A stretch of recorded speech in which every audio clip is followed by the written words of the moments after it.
So in this video, we are going to talk about my lovely wife's supper club that is upcoming, getting ready for the first event, how do we even get to opening a supper club in the first place. Oh my. So yeah, all that stuff. If you're interested, come along for the ride. We'll talk to you guys right after this break. Luv and Co, nurturing your natural beauty. Clean ingredients, conscious choices. Melanin focused, earth friendly, toxin free. Luv and Co, beauty with a heart. Wear love, share love. Now featuring, your skin deserves this treat. Our jojoba exfoliating skin scrub. It will leave your skin feeling so yummy, clean, and just absolutely healthier. Get your hands on our jojoba exfoliating scrub to get rid of that dead skin and to have your face looking healthier and feeling so refreshed. There is a link in the description. And welcome back to the 7997 podcast. We are your hosts, Chris, and my lovely wife, Jackie. Hey guys, cooking. And as always, we're just trying to get closer to you guys out there and closer to each other. He just wants to take some food, guys. He just wants snacks. I don't know what she's talking about right now, but we're doing something a little special today. As you can notice, we're in the kitchen. This is sort of ground base for what is now known as J Honey's Supper Club. And we'll get into how the name evolved over time for where it is now. And apologies already. Sorry, Grandma Ruby. Yeah. So, supper club. What is a supper club? In this instance, it's more about like private dinners within the home, more so than what you may think of a supper club as being sort of the dark, smoky, with the bar in the back and maybe cabaret inspired.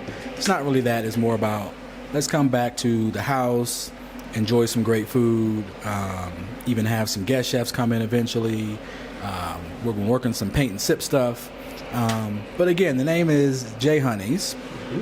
If we roll the story back, what was the first name? It was V Honey. V Honey. Mm-hmm. And you did that. I did do that. That was so sweet. Had me balling. Yeah, because the type of cook that you are, home style, homemade, cook with love. I will not be cranking out what they do on the cooking shows now with the liquid nitrogen and deconstructing egg yolks. You're not the super technical, That's not me. high-end gourmet cook, though you can cook that food. I can, but that's not what motivates you to cook. That's correct. You cook to feed people's souls. I cook from my heart. Right. So, in that meaning, to me, it felt like Grandma's house cook. Right. So her grandmother's name was Virginia. Mm-hmm. Everybody called her V Honey though. Mm-hmm. And I think within the family, everybody says that you kind of look like her, take after her to some extent. So the name V Honey felt like a natural extension of the feeling we wanted to have in the place. Yeah. And you named it behind my back, and it tore me up. So cute.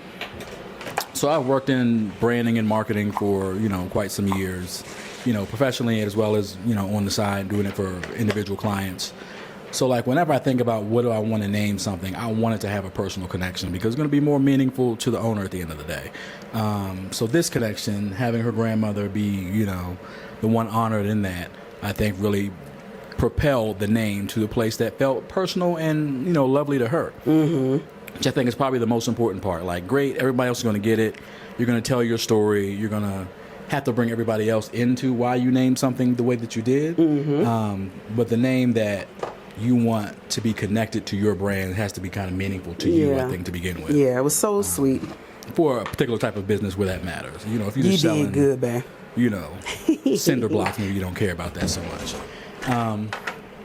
So V Honey, as she kind of took that back to her family, and the family was like, I think for the most part supportive of it, but Virginia, her grandmother herself, was a very, very Christian woman. Like, I'm not even touching. And so am I. Playing cards. Yeah, but she was extreme. Very, very strict. Yeah. Very strict. I don't want to give the appearance of anything. So I think when Jackie said, hey, supper club, and then Virginia's name attached to it, some family members were like, I don't know if she was alive, she would appreciate being connected to a quote-unquote supper club. And that's why I gave that, The presupposition in the beginning. presupposition at the beginning that it's not, it's not a bar, it's not a smoky nightclub. It's just a place to have people come over and enjoy dinner together. But because of sort of the pushback from the family, we thought it'd just be respectful to go ahead and change the name to something else. But still wanting that same connection to family. So from B Honey, we took it to Ruby D's. Ruby is my grandmother on my father's side, and D or Dion is my grandmother on my mother's side. So it's a combination of those two names together. And I thought of that. Yeah, she thought of that. So it evolved from B Honey to Ruby D's. So we kind of got with Ruby D's, put the brand together, got the look, put all of the pieces together, and we have this new event coming up. The Soul Food Seafood Dinner, which by the time you guys watch this, it'll be just about happening. And in the midst of promoting that event, we did do our research on sort of the name and looked at, things that are local. And there was another caterer called Ruby Joy's Catering Service locally here in San Miguel. But the names are different enough. It's a white woman. The marketing all looks different. She's more about... what is that sort of a catering, Rosie the Riveter kind of a look with? Oh yeah. Her logo was animated. Yeah. So like you wouldn't really confuse the brands at all, even though they both have Ruby in the name. But of course, as we started putting it out there, some people were noticing and saying, "Oh, wait a minute, this kind of sounds like my friend Ruby Joy's business." Yeah. So, unbeknownst to us, a friend of ours, Gigi, posted up some marketing for the event that we had been spreading around. So she's helping, expand what we're doing. And people started responding to Gigi's comment with a whole lot of hate and concern. Which Not necessarily hate. Well, some of it was hate, some of it was concern. That's why I said hate and concern. Oh, okay, go on. So there are folks who are like, hey, it's Ruby Joy. I don't want to be confused with my friend's business. She's been, building this business from the ground up. And then there's other people of like going to the extremes of like, do you have your work permits? Do you have your work permit? Are you trying to ride the coattails of Ruby Joy's business? And like it got into this place that just felt like unnecessary, ungodly, if you want to say. And I think the great part of that is like there are people locally that are trying to support and defend their friend's business. Yeah, because it was a Team Ruby Joy and Team Jackie too. Right. And there were even people that came to our defense and said, hey, it makes absolutely no sense. If you looked at the marketing and saw the black woman on it and saw the name was different, you would not be confused at all about what business this was. So we're in a small town, a small market, and, small controversy can create big waves. So against my better judgment, Jackie decided to change the name. I would have just rolled with it, but I understand. You want to make sure everybody is happy and together in the space and doesn't feel like you're trying to do something against them. I also want to prayerfully they'll be my customers too. So I just didn't want to, like you say, unbeknownst to us, it's like, okay, well, if there's already drama with just launching, it's like, well, okay, I'm trying to launch for a trajectory that is beyond tomorrow. Like, I like to keep going and going and going, right? So I did acquiesce for the sake of peace and change the name. Yeah, so we did change the name yet again, which kind of harkens back to the original name of V Honey, but we changed it to J Honey. So now it's named after me. Now it's named after Jackie. And I didn't want that. But so, okay. As Jackie being the second coming of her grandmother, literally, there's still that familial connection. It's a name that, shouldn't interfere with anybody else's business from what we've researched. So that's kind of where we are today. I'll throw up a logo or something on the screen so you can kind of see, the brand itself. So outside of that, this first event is also pretty expensive. It's about $150, but it's seafood top to bottom on the menu. Tell them, babe. Tell them, though. Soft shell crabs. Yeah, soft shell crabs, sea bass, shrimp. King crab legs. King crab. So it's a very no scallops, right? No scallops. No. But very Special menu, expensive menu in a special location. There's a gentleman in San Miguel by the name of Sterling Dickinson who is the one that really started the movement of GIs coming down to San Miguel to use their GI Bill in order to get art education. So he's a big part of the growth of the city. So he's very much a famous figure in its history. And there's a big property that he once owned. Beautiful estate. Yeah. That we got, permission to have this event at. So it's not only a very, It's actually loyal customers of mine. They love my food. Yeah, costly menu, beautiful space. Welcome to Mexico, guys. Yeah, one of our door salesmen coming by. He's selling something. What was he selling? I think it was honey. Oh, honey? Oh, yeah. So, yeah, beautiful space, costly food items, as well as we have entertainment as well. We have beautiful Danielle Bush-Simmons coming doing some soul music. So you get a good package for that amount of money. So that was kind of the event, and some people were pushing back against that as well, saying, there's a lot of retirees here who may be on a fixed budget and can't afford that type of event. But there's also Lamborghinis and Porsches rolling up and down the streets as well.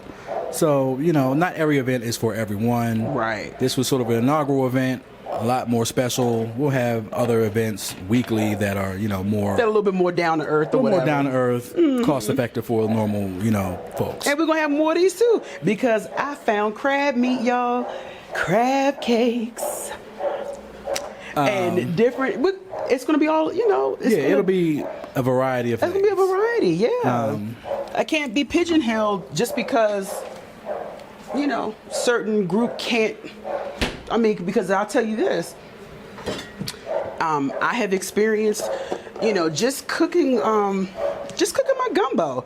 Is it gluten-free? Mac and cheese. Is it gluten-free? Is it vegan? Just whatever, you can't please everybody. Right. You really, really can't. And I'm learning that. It's very hard. I'm a people pleaser. It's very hard. You know what I mean? You just got to do what you do. And you especially can't please everybody with every event. Right. I can please everybody one event at a time. Right. Every fifth event maybe you can afford. Every fifth event maybe has all the seafood you want to have. Right. Every fifth event maybe has entertainment with it. There's going to be a diversity of events coming up. And also, Jackie kind of threw out there that the space we're going to have for this event on Sunday was really lovingly, made available to us by some of her customers. Yeah. So she already has a business where she sells mac and cheese, and then she'll supplement that mac and cheese. Some weeks she'll make gumbo, she'll make etouffee, she'll make crab cakes. So she has a following of people that just want her food regardless. They're looking to see her on every Saturday at the Los Frailes of Market. America. Yeah. So there's certain things that you're just not going to get here, or you'll get a bad version of the American thing here.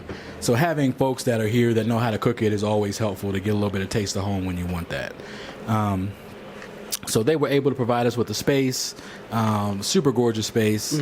I'll throw some footage in there of the space as well. It's crazy down here.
business from anywhere in the world?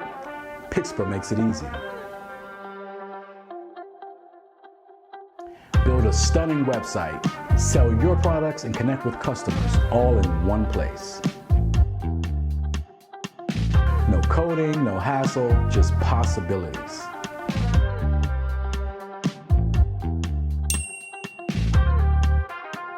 Pixpa, your business, your way, anywhere in the world. Sign up today at the link in the description.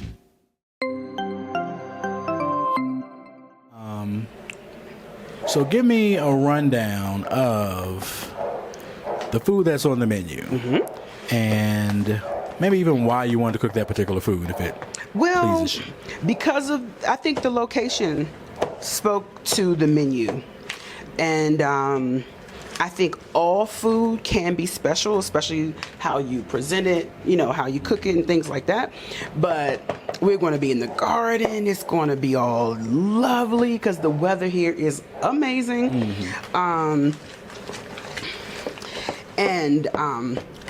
Having Danielle come and sing, it was just like, okay, what can we do that's extra special? And the thing too that you can't get everywhere. And how am I going to prepare it? So really, that's what this seafood, you know, when you start talking about ticket prices at a 75, 100 or whatever more dollars, you better have a good old steak or a, you know, I mean tomahawk, or some really fancy, fabulous seafood. And so because we're seafood lovers, sort of kind of helps me get my little seafood cravings out too. And then I also don't want to keep it just totally traditional. So the side dishes are even, they have a little taste of home and ethnicity to it, if you will. So like what? Like what kind of side dishes? So I'm having, let's see, so we're doing soft shell crabs, taste of home, with breaded with, you know, cornmeal and fried crispy. And spices and everything makes it nice. And then we're going to have sea bass, New Orleans barbecue shrimp, which is absolutely delicious. A really rich, it's almost like a broth, kind of a sauce with butter and Worcestershire sauce and garlic and all that good stuff. Beer too. And they're going to be with, that sauce is going to be with jumbo shrimp. And then we're going to do sea bass, butter poached with king crab and corn succotash. But the way I'm doing it, if you look it up online, if anybody's looking it up, it's corn mock shoe. So that's from the South, and some stewed tomatoes and fresh okra. Again, just things that take you back home a little bit, you know. And this is going to be really delicious. And now I'm over here whipping up some fresh cookies, and we're going to have a beautiful dessert board that you will not be able to get anywhere else, because you know why? It's curated by me. Literally, it's curated by you, as well as the board itself. Oh yeah, it was handmade, custom made, 8 feet long. Solid wood, hand carved. I don't know if it's hand carved. It was made by a carpenter. I don't know if he was out there with his hands or he had a power saw. It's probably a power saw. So it's an 8-foot dessert board with cookies, and what else you got in there? I'm going to have some homemade buttermilk brownies. Buttermilk buntlets. And fresh fruit. I'm going to have my coconut, macadamia nut, all the nut cookies. I'm making homemade Nilla wafers, your favorite. Okay, nice. Yes, that you can't have any because it's for tomorrow. I'm going to sneak some anyway. And I'm going to do a homemade dulce de leche. So I'll do a caramel sauce. And we'll have some fresh coffee. It's going to be really fun. It's going to be really, really nice. You know, it's just a great experience. Like, I've never had a dinner like this. And guess what? I won't either, because I'll be cooking. You'll be preparing a dinner like that. I'll be preparing it. Yes. But I want to go back to Supper Club too. Yeah. Just like you said, it's not supposed to be a traditional, like what was it, Harpo's? It's not a juke joint. Not a juke joint. Yeah. Because what is in the plans and in the works is it's going to be a collective space. Yeah, that's exactly what I was going to get to. Like, this is the first event, inaugural event, big deal. But really, I think, ongoing, continuous events we're going to have on a weekly, monthly basis will be housed out of a collective space. Second 14 Collective is the name of the space because it is the second number 14 on the street. Because we live in Mexico, and I feel like they just number houses however they feel like it. They want. So there's two number 14s on the street. And in this space, we'll have, J Honey Supper Club will be there. We'll also have Paint and Sip. Paint and Sip. I can't remember the name of her business right now off the top of my head. It is 50 Shades of Paint. 50 Shades of Paint. 50 Shades of Paint by Mona Lisa. Paint and Sip. So we'll have actually artwork from Mona Lisa herself there being displayed and sold, as well as the events of Paint and Sip, Paint and Eat. So that kind of creates a good synergy, I think, between the Supper Club and the Paint and Sip, because they're really the same kind of an event, right? Like, they work well together. And then to round it all out, we have my mother's space, who is Steph and Ty, fashion designer, who makes custom one-of-a-kind hats. So she'll be running her production out of that space as well. So we'll have fashion, art, and food kind of all in the same sort of collective space, just to kind of join together, help, share resources, help everybody kind of push everyone forward. And I think it's something that's really important to think about for those of you who are looking to escape after said election. Lord, when you come down here and you're sort of the minority in the community, it is always helpful to try and work together, strengthen each other, use your skill sets together in a way that's complementary, so you can kind of all push forward and make whatever it is you're trying and endeavoring to do better. So I think in the spirit of that is what we're trying to do with this space. And we're looking forward to that. Over the next month or so, we're able to get into the space, get it built out to the way we want it, and we'll share more with you guys about that. So that's a big, exciting step forward in the journey. This is really like your first full-fledged cooking space, right? Like, you've had a bakery back home. You've always done sort of catering stuff on the side. You've done frozen food things here, catering here, and it's all kind of been out of the house. But like, this is your first spot. Like, how do you feel having a spot? I scared. You're scared. Is there an amount of pressure you feel to it? A little bit. My stomach bubbling. I hope it's not that kind of pressure. Oh, I was nervous. I'm nervous, honey. Like you said, I've never done this before. Yeah. And I technically didn't want to do this. I wanted to keep my little white collar job together, but for whatever reason, I will have to go back and revisit my blue collar experience and expertise is coming out to, Yeah, I mean, if you make the move out of the country and live abroad, you may not have the exact same life that you had in America. Right. You may not have the same job. You may have to do something else. You may have to use another skill set to be successful. And it's a skill set that... How about that? And to eat. Well, right, and to eat. And everybody loves to eat the skill set that you have. So, right. It's a win-win in a lot of ways. But what do you think is going to help you to be successful in this new space? Like, what have you thought about that you think is going to be a good resource for you to be successful in running this spot finally? Okay, ask it another way. What tools, what support systems are you going to need to put in place to be successful in your new spot? And I'm asking this stuff on the spot, catching her off guard. I know. I want to make sure she's ready. So, hello. What is going to have to happen, and it's going to have to happen like quick, fast, and in a real hurry, is sourcing my resources. So I'm going to have to make sure that I have reliable workers, which I think I have. Yeah.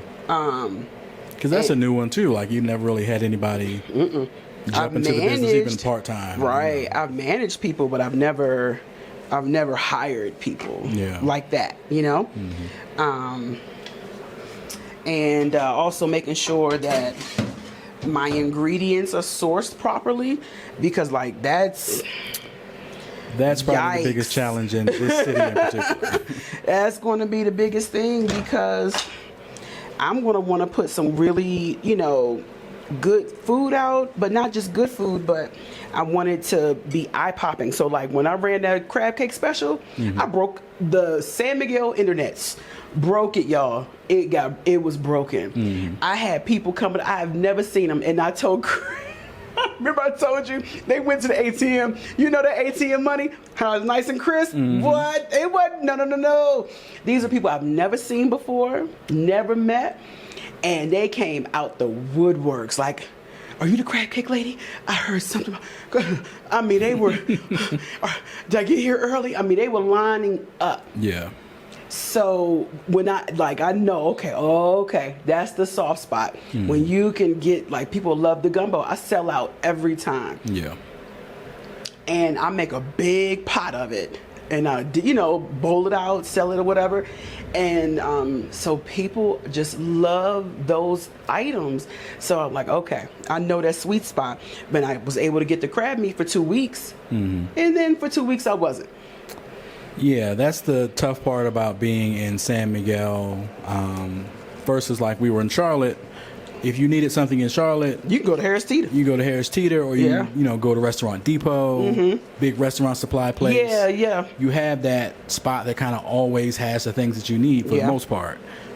Here, the grocery stores sometimes have it, sometimes don't. Right. The local stores sometimes have it, sometimes don't. Right. The purveyors you can get to, bring you something, sometimes have it and sometimes don't. And I don't know if that's necessarily Mexico wide, or if it's really because we're in a small town with, fewer resources. But like, there's probably more restaurants here per capita than a lot of towns in the world. Like, it's just packed with restaurants here. So I would think somebody would have had the opportunity to say, hey, we need like a Restaurant Depot kind of place, a big place where I can get dry goods and fish and meats and vegetables and everything I need for my restaurant. But literally nobody's really done that. Everybody's going to the grocery store. Like, at restaurants, they're going and buying things from the grocery store, which seems ridiculous. So like, we used to get upset when we go to restaurants to be like, hey, can I have, this and this and this? And they were like, oh, lo siento, no tengo. They don't have it. Like, how come y'all ain't never got, something? Right. It's because the supply chain is a little wacky here. Yeah. Some of it is similar. Now I've been able to find, seafood mongers, but still, you still can't get everything all the time.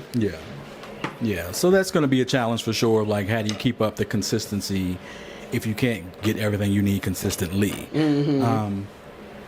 So there's that. Again, consistency with, wait staff, help in the kitchen. Is that going to be available all the time? So, like, there's going to be a certain amount of flexibility, ingenuity that's going to have to take place in order to make sure that if you don't have something consistently, at least there's something else in its place that's just as good, just as delicious, can still make folks happy in that way. So yeah, like, I'm super excited about all the opportunity that's coming. Oh yeah. We worked really hard, I think, to get to this point. You know what? That was the other thing that really hurt me so much. What? Because for months and months and months, I have been building my reputation on the streets. Yeah. Meeting people, you know what I'm saying? Shaking hands, kissing babies, literally feeding the people, you know what I mean? Building up my reputation. And then to advertise that this new thing is coming my way, to have them tear it down was really hurtful. It was really hurtful. The funny part was, like, after the whole name controversy settled down, it got back to Ruby Joy that her father had fell, I think, at the market, and you were the one that helped up her father. Somebody that helped her. So it's like, this woman that you were accusing of, trying to piggyback off your business and, throw dirt on your name or whatever it was, is actually out there helping your father off the ground when he gets hurt. And it's like, the community is small, but you don't know everybody. So I'm sure there are plenty of people the people that came through and stuck up for you, who know you and you know, can vouch for you. But there's still people that don't know Jackie and don't know what type of person she is. What kind of person am I? I would say you're not the type of person, number one, to try and ride the coattails of someone else's business, nor do something to try and hurt someone else's business. Period. You only try and help. When you go and vend at the farmer's market, like, you don't just promote your own stuff, you promote the entire market. Like, that's just the kind of person you are. So, like, you're always trying to raise everyone with you. You're not trying to tear anybody down. Right. So, like, if you knew Jackie and you thought there was, you know, some resemblance between the names of your business, you wouldn't even think twice about it, because, you know, it's, you know, what's the reason for it? So, yeah, I think in that way, even so far, it's been a strange journey, unexpected as always, but a good one. You know, great way to kind of get some growth here, I think, is the big thing. So all that being said, I think I'm going to wrap it up here. Hey. So she can get back to cooking, and I can start bothering her while she's cooking, so she can get this event going. So we're going to share some footage of the event once that happens on Sunday. So, you know, make sure everybody gets a chance to kind of see how it went. So for those of you that are local, you know, if you didn't get a chance to make the event, hopefully we'll see you at the next one. If you're going to happen to be visiting in town in San Miguel at some point, you'll be able to come through and hopefully catch one of our events. So all this stuff, we hope, you know, guys, we hope you guys have a good opportunity to take part in at some point in the future if you haven't already. So as always, we ask you guys to like, comment, and subscribe. Tweet a day. Arias Garce, take care and take a chance. 7997.life. If you need a consultation, if you're upset about the election, you're trying to get out the country, we can help you out. Those internet boards are blowing up. Yes. How do I get out? What did y'all do? Yes. Well, help. Help. That's all I keep saying. It's almost like, let me tell you what y'all doing online. It looks like y'all dating. Remember back in the day, you could look at a paper, single black man looking for a single black woman. Yeah. People are, they on there telling they all their business. Single male, 59, retiring early. In search of country not run by Donald Trump. Where can I go with I need beaches, I need pina coladas, I need everything. Yeah. Y'all hit us up and we'll do our best to help. So we'll see you guys next week. And a peace to everyone. This is the 7997 Podcast, your home for raw and honest conversation, featuring Chris and Jackie, with new episodes every Sunday, wherever you get your podcasts.